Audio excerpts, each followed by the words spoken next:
이 시간도 삼위일체 하나님께만 영광과 존귀와 감사와 찬양을 올려드립니다. 화요일 밤 경건의 시간을 갖습니다. 지난 주말과 주일에도 변함없이 우리와 함께해 주신 하나님, 언제나 하나님의 말씀을 통한 성령의 인도하심을 의지합니다. 말씀을 받기만 할 뿐만 아니라 삶에 적용하여 우리 삶을 하나님 보시기에 아름답게 변화시켜 나가기를 원하옵고, 늘 구주 예수 그리스도의 보혈만을 의지하고 의와 거룩과 경건의 선한 열매를 날마다 삶 가운데 맺으며 살기 소망합니다. 지난 우리의 지나온 길, 오늘 하루를 돌아보며 때마다 일마다 그릇되고 어그러지고 하나님의 영광을 살아내지 못한 우리 언행 심사들을 간절한 마음으로 회개합니다. 우리의 가진 의와 공로는 전혀 없사오니 우리를 불쌍히 여겨주시고 오직 구원의 복음을 자랑하게 하옵소서. 이 시간도 변함없이 여러 환경과 상황 가운데 수고하며 애쓰는 우리 하늘 가족들을 기억하여 주시고, 어디에 있든지 무엇을 하든지 그들의 행사에 주의 평안과 위로가 가득 넘치게 하시기를 원합니다. 주어진 시간 하나님의 정확무한 말씀인 아가서를 통해 주시는 하나님의 은혜 받기 원하오니, 이 시간도 진리의 성령께서 조명하여 주셔서 전하는 자 듣는 자 모두에게 은혜의 빛을 비춰 주옵소서. 우리 주 예수 그리스도의 이름으로 기도합니다. 아멘. 예, 지난주에 말씀드린 대로 이번 주 화수목으로 오늘부터 아가서를 마무리하고 6월 7일부터 룻기를 해설한다라고 했습니다. 기억해 주시고요. 오늘 경건에 함께 하겠습니다.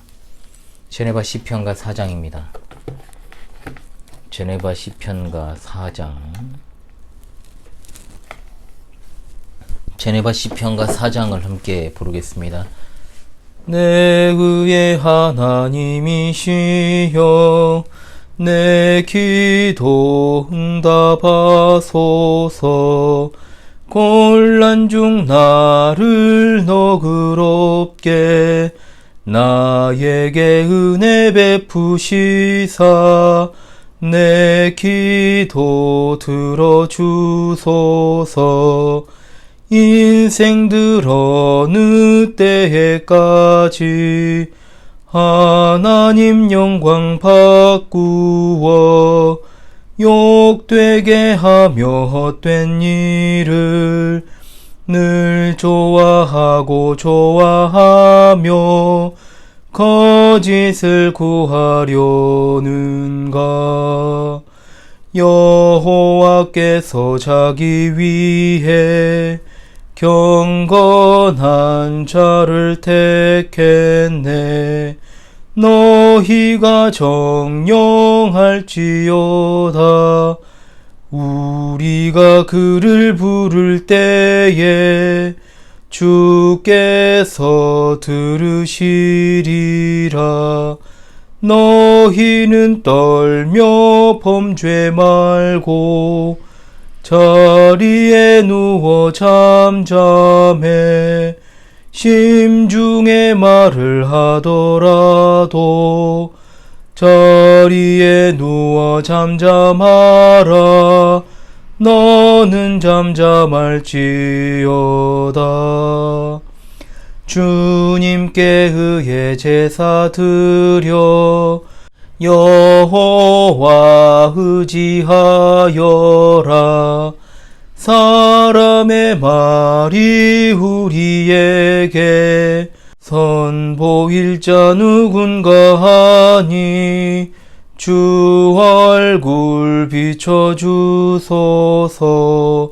주님 내 맘에 두신 기쁨 곡식과 세포도 주가 풍성할 때보다 더하네. 평안히 살게 하시느니 오직 여호와시니이다.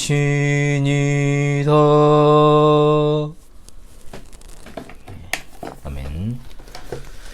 하나님 말씀 계속 이어서 보겠습니다. 아가서 금주에는 8장 5절로 7절입니다. 아가서 8장 5절로 7절의 말씀을 제가 낭독하도록 하겠습니다. 그의 사랑하는 자를 의지하고 거친 들에서 올라오는 여자가 누구인가? 너로 말미암아 내 어머니가 고생한 곳, 너를 낳은 자가 애쓴 그곳 사과나무 아래에서 내가 너를 깨웠노라. 너는 나를 도장같이 마음에 품고 도장같이 팔에 둬라. 사랑은 죽음같이 강하고 질투는 스올같이 잔인하며 불길같이 일어나니 그 기세가 여호와의 불과 같으니라. 많은 물도 이 사랑을 끄지 못하겠고 홍수라도 삼키지 못하나니 사람이 그의 온 가산을 다 주고 사랑과 바꾸려 할지라도 오히려 멸시를 받으리라. 아멘. 신랑이신 우리 주님은 영원 전부터 하나님이십니다. 그러므로 성육신 하시기 이전에도 성령으로 구약시대 성도들과 영적 교제를 나누셨지만 육신을 가진 우리 인간들에게 주님이 육체를 입으시고 우리와 같은 인간으로 오심으로 더욱더 특수한 사랑의 교제가 이루어지게 되었다라고 말씀드렸습니다. 그래서 오늘 5절에서는 그런 특수한 사랑의 관계가 이루어지는 과정을 노래하고 6절로 7절은 그 사랑의 특성을 노래하며 내일 살펴볼 8절로 9절은 그 특수한 사랑 때문에 목양에 충성할 것을 다짐하는 신부의 고백을 노래하고 10절에서는 신부가 목양하는 자신의 마음과 태도를 각각 노래합니다. 오늘 함께 이 노래를 상고하며 성육신하신 주님과 깊은 교제로 들어가는 우리 모두가 될 수 있길 바랍니다. 첫째로 성육신으로 맺어진 그 특수한 사랑의 관계가 이루어지는 과정입니다. 5절에 그의 사랑하는 자를 의지하고 거친 들에서 올라오는 여자가 누구인가 라고 했습니다. 그 사랑하는 자는 거친 들에서 올라오는 여자가 사랑하는 자입니다. 거친 들에서 올라오는 여자가 바로 신부라면 그 사랑하는 자는 당연히 신랑이신 주님을 가리킵니다. 그렇다면 거친 들은 무엇을 뜻할까요? 이미 우리가 배웠습니다. 거친 들은 광야를 가리킵니다. 광야에는 맹수와 정갈들이 이제 우글거리죠. 그런데 이 광야는 우리가 살고 있는 이 세상입니다. 참으로 우리가 살고 있는 이 세상은 광야와 같이 거칠고 험합니다. 그래서 주님은 우리를 보고 수고하고 무거운 짐진 나그네와 같은 자들이라 말씀하신 것입니다. 그렇다면 거친 들에서 올라온다는 말은 무엇을 뜻할까요? 이것은 주님이 계신 주님의 몸된 교회가 산에 있다라고 하는 사실을 염두에 둔 표현입니다. 보기 좋지 않아서요. 이사야 선지자가 성육신 후에 세워질 신약의 교회와 또 그것을 향해 올 성도들을 미리 내다보고 이렇게 예언한 적이 있습니다. 이사야 2장 2절로 3절 말일에 여호와의 전에 산이 모든 산 꼭대기에 굳게 설 것이요 모든 작은 산 위에 뛰어나리니 만방이 그리로 모여들 것이라. 많은 백성이 가며 이르기를 오라 우리가 여호와의 산에 오르며 야곱의 하나님의 전에 이르자. 그가 그의 길을 우리에게 가르치실 것이라. 우리가 그 길로 행하리라 하리니 이는 율법이 시온에서부터 나올 것이요 여호와의 말씀이 예루살렘에서부터 나올 것임이니라. 아멘. 여기서 알 수 있는 것처럼 여호와의 전, 곧 교회가 산 꼭대기에 굳게 서리라고 했기 때문에 거친 들에서 오는 자가 올라온다는 표현을 쓰는 겁니다. 그러므로 이 말씀은 여자가 교회로 나온다는 뜻이죠. 결국 이 말씀은 신부인 성도가 그 사랑하는 자, 곧 성육신하신 주님을 바라보며 광야와 같이 험악한 이 세상에서 지칠 대로 지친 심신을 가지고 주님이 계신 교회로 찾아 나오는 모습을 노래한 것이다 볼 수 있습니다. 지금 여기서 오는 여자가 누구인가 라는 질문 형식을 취한 것은 이 신부가 지금까지 전혀 주님도 교회도 모르던 외인이요 이방인으로서 성육신하신 주님이 세운 교회로 처음 신앙을 가지고 나오는 모습을 그리고 있기 때문입니다. 그 다음에 너로 말미암아 내 어머니가 고생한 곳 너를 낳은 자가 애쓴 그곳 사과나무 아래에서 내가 너를 깨웠노라. 자, 이 말씀은 앞서 그 여자가 어떻게 사랑하는 자를 의지하여 거친 들에서 올라오게 되었는지에 대한 이유를 설명하는 겁니다. 이 말씀은 그 여자를 낳은 어머니가 있기 때문에 그 여자는 주님께 나아올 수 있었다라는 것이죠. 그 여자를 낳은 어머니는 바로 교회입니다. 갈라디아서 4장 26절 오직 위에 있는 예루살렘은 자유자니 곧 우리 어머니라. 그러면 교회가 어떻게 해서 그 여자를 믿음의 자녀가 되게 하였을까요? 그것은 교회 안에 있는 목자와 복음 전하는 자들이 복음을 전함으로 영적 자녀로 낳은 것입니다. 바울 사도는 이런 사실을 이렇게 말합니다. 고린도전서 4장 15절 그리스도 안에서 일만 스승이 있으되 아버지는 많지 아니하니 그리스도 예수 안에서 내가 복음으로써 너희를 낳았음이라. 아멘. 그리고 복음으로 영적 자녀를 낳기까지는 목회자나 복음 전도자가 그야말로 해산의 수고를 겪어야만 한다는 사실을 본문이 말합니다. 갈라디아 4장 19절 나의 자녀들아 너희 속에 그리스도의 형상을 이루기까지 다시 너희를 위하여 해산하는 수고를 하노니. 아멘. 그러므로 이 말씀은 성육신하신 주님께 우리가 믿음을 가지고 나올 수 있게 되는 것은 한편으로 하나님의 말씀이 주어져야 하고 그 말씀을 깨닫게 하시는 성령의 주권적인 역사가 있어야 되는데, 이 두 가지 가운데 말씀은 곧 하나님의 말씀을 전하는 자들을 통하여 주어짐으로 믿게 되었다라는 외적인 소명과 내적 소명을 가리키는 말씀입니다. 그곳 사과나무 아래에서 내가 너를 깨웠노라. 이 말씀은 앞서 설명한 바 믿음의 주관적 요소인 성령의 거듭나게 하시는 역사에 관한 말씀입니다. 한 사람이 믿음을 갖기 위해 교회의 복음 사역자가 말씀을 전하는 해산의 수고를 할 때 교회의 머리 되신 주님께서 성령을 통하여 죄악 속에 잠자는 그 영혼을 깨워 각성시켜 그 전달되는 말씀을 깨닫게 해주시는데, 이것이 중생이며 거듭남이며 위로부터 나는 것입니다. 본문은 그 놀라운 사실을 노래하는 겁니다. 그리고 내가 너를 깨웠노라 했는데, 이 말씀은 이미 설명한 바와 같이 복음 전도자들이 말씀을 가지고 신부에게 믿음을 심어주려고 해산의 수고를 할 때 주님이 죄와 허물로 죽었던 영혼을 다시 살리셔서 그 말씀을 깨달을 수 있도록 깨우셨다라는 뜻입니다. 자, 그렇다면 사과나무는 무엇을 뜻할까요? 이미 2장 3절에 남자들 중에 나의 사랑하는 자는 숲풀 가운데 사과나무 같구나. 내가 그 그늘에 앉아서 심히 기뻐하였고 그 열매는 내 입에 달았도다 했습니다. 이 말씀에서 사과나무는 주님을 의미하는데, 여기서도 사과나무는 주님으로 이해해야 되겠지요? 왜냐하면 그 사과나무는 내 어머니가 고생한 곳, 너를 낳은 자가 애쓴 그곳에 서 있으니 그곳은 곧 교회이고 주님은 교회 안에서 사과나무와 같은 존재이시기 때문이요. 또한 신부가 거듭나게 된 것은 예수 그리스도의 은혜 안에서 이루어진 것이기 때문입니다. 자, 둘째로 6절로 7절 이 사랑의 특성을 노래하고 있습니다. 이 부분은 성육신하신 주님의 사랑이 어떠한 것인지 그 성격을 노래하는 대목입니다. 주님이 그의 택하신 백성들을 사랑하시는 사랑은 언제나 변함이 없습니다. 그러나 주님의 그 사랑은 인간의 몸을 입고 이 땅에 오셔서 그 몸을 단 한 번의 희생제물로 바치신 십자가의 사건을 통해서 더욱더 확실하게 나타나게 되었습니다. 다시 말해 성육신으로 말미암아 성도를 향한 주님의 사랑이 얼마나 강하고 열렬한 사랑인지를 밝히 드러내게 됩니다. 그렇다면 누가 누구에게 하는 말일까요? 이것은 해석이 분분합니다.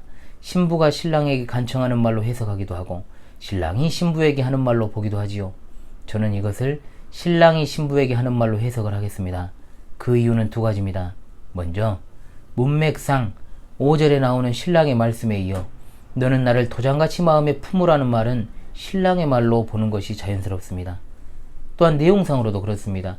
6절에 너는 나를 도장같이 마음에 품고 도장같이 팔에 두라는 말씀을 신부가 신랑에게 드리는 요청으로 해석하기엔 무리가 있습니다. 주님의 우리를 향한 사랑은 우리가 주님을 사랑하기 전에 주님이 우리를 먼저 사랑하신 사랑이기 때문입니다. 그것도 우리가 아직 죄인 되었을 때 성육신 하심으로 십자가에서 죽으신 사랑입니다. 여인이 그 젖먹는 자식을 잊을지라도 주님은 우리를 잊지 아니하시며 손바닥에 새긴 사랑이 우리를 향한 주님의 사랑이다 라고 하는 이사야 49장 15절의 말씀과도 같이 어찌 이런 완벽한 사랑을 주신 주님께 신부가 너는 나를 도장같이 마음에 품으라는 말을 할 수 있겠습니까? 좀 맞지 않는 것 같습니다. 그러나 이것을 신랑이 신부에게 하는 말로 보면 매우 자연스럽습니다. 내가 너를 위해 죽기까지 너를 사랑했다. 그러니 너희들은 어떻게 나를 대하여야겠느냐? 바로 도장같이 나를 품고 도장같이 팔에 두라는 말입니다. 너는 나를 도장같이 마음에 품고라는 말은 너는 나를 중요한 서류에 도장을 찍듯 내 마음에 새기라는 뜻입니다. 도장은 아무데나 함부로 찍지 아니하지요. 중대한 법적 효과를 낳게 하는 여부가 도장을 찍는 것에 달렸기 때문입니다. 그리고 한번 찍혀진 도장, 계약서는 파기되지 않고 취소되지 않습니다. 주님은 신부에게 이런 사랑을 요구하십니다. 주님은 신부인 우리가 이런 사랑을 할 수 있도록 성령으로 우리 마음을 인치십니다. 에베소 1장 13절로 14절 그 안에서 너희도 진리의 말씀 곧 너희의 구원의 복음을 듣고 그 안에서 또한 믿어 약속의 성령으로 인치심을 받았으니 이는 우리 기업의 보증이 되사 그 얻으신 것을 속량하시고 그의 영광을 찬송하게 하려 하심이라. 아멘. 그리고 이어 도장같이 팔에 두라 했습니다.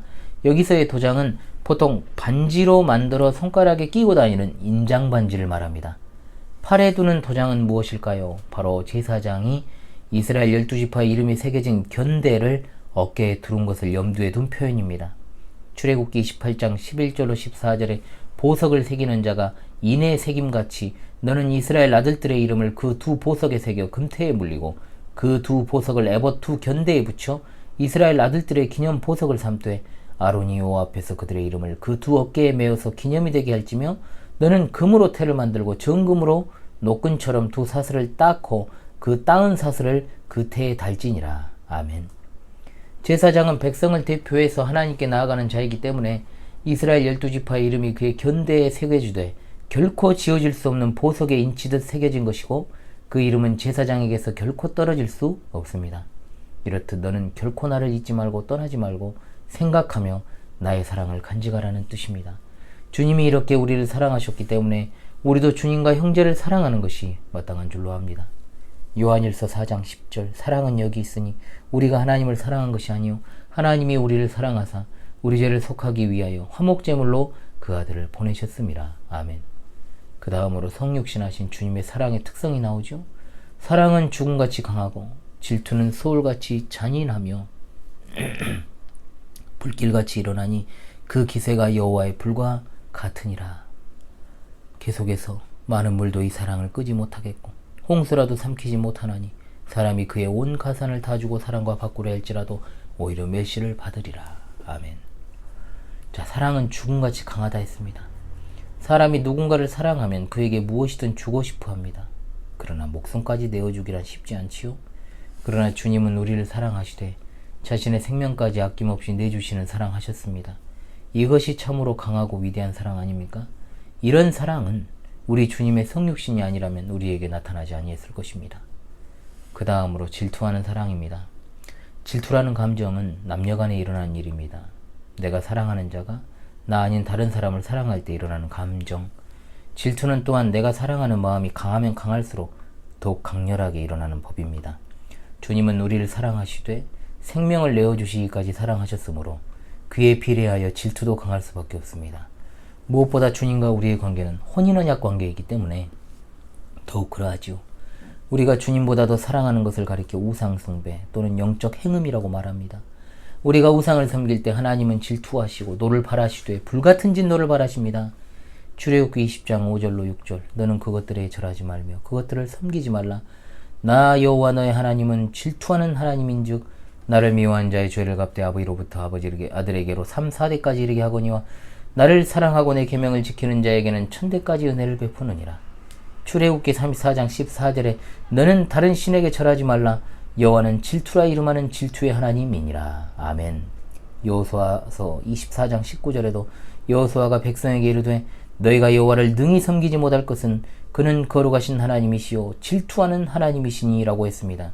그 기세가 여호와의 불과 같다라고 하는 것은 성육신하신 주님이 우리가 다른 것을 주님보다 더 사랑할 때 질투하시되 여호와의 불과 같이 맹렬할 것이라는 뜻입니다. 물론 성경에서 여호와의 불은 죄악을 범하는 모든 자에게 임하는 진노의 불을 의미합니다. 그러나 성육신하신 주님께서 그의 자녀들이 주님보다 더 다른 것을 사랑함으로 받게 될 진노의 불은 형벌이 아닌 징계입니다. 형벌은 죄에 대한 응분의 대가이나 징계라는 것은 부모가 자녀의 잘못을 깨우쳐 올바른 길로 인도하기 위한 사랑의 매입니다. 그러나 이 채찍이 아무리 사랑의 채찍이라고 할지라도 얼마나 혹독한지 여호와의 불, 곧 여호와께서 죄인들을 형벌하시는 것만큼이나 가혹하다라고 하는 것이 본문의 뜻입니다. 너무나 아픈 징계의 매를 맞기 전 돌아오는 것이 가장 중요하고 제일 무서운 것은 무관심이라는 사실을 우리가 반드시 기억해야 할 줄로 압니다. 많은 물도 이 사랑을 끄지 못하겠고 홍수라도 삼키지 못하나니 사람이 그의 온 가산을 다 주고 사랑과 바꾸려 할지라도 오히려 멸시를 받으리라 했습니다. 여기 많은 물과 홍수는 사랑을 식어지게 만드는 환난과 고통을 뜻합니다.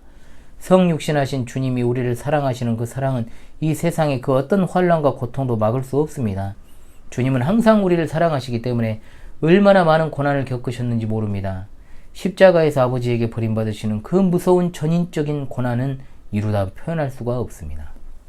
그러나 주님은 그 고난의 길을 중도에 포기하지 않으시고 마지막에 다 이루었다 말씀하시며 운명하시기까지 우리를 사랑하셨습니다. 그러므로 이 사랑이 우리를 붙들고 있기 때문에 세상의 그 어떤 환난이나 기근이나 적신도 우리를 그리스도의 사랑에서 끊을 수 없습니다. 로마서 8장 35절로 37절 누가 우리를 그리스도의 사랑에서 끊으리요 환난이나 공고나 박해나 기근이나 적신이나 위험이나 칼이랴 기록된 바 우리가 종일 주를 위하여 죽임을 당하게 되며 도살당할 양같이 여김을 받았나이다 함과 같으니라.